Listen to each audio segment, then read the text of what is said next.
can all see the inconsistency. Hata watu wajaenda shule wanaona inconsistency kwa hii story. These people are lying.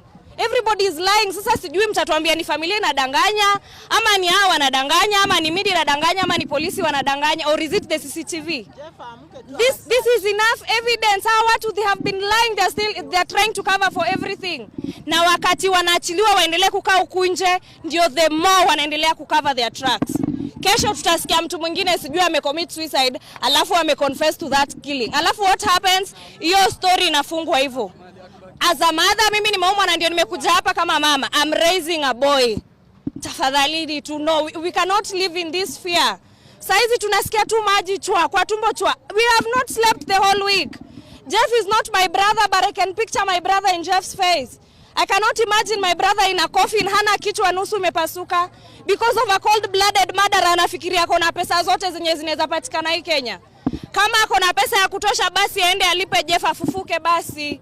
Is it that watu tu wakati wowote tu kuna scandal, maskini akiwa kwa makosa ndo anashikwa? It is very easy to catch mtu wako poa ama ana do, but saizi mtu wako na do. Ara si do ziko na maana kwa sababu sisi mafans ndo tumemweka mali yako.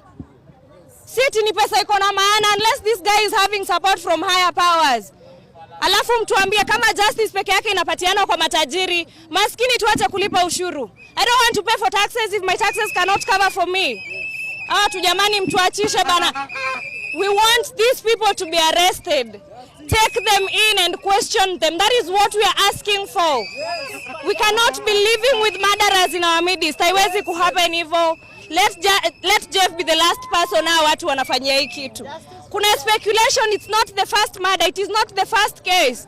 And the other family pia waliambiwa it is suicide. Ni vile tu hii familia ilijaribu maybe our kids should not rest. Acha tufuatilie hii story.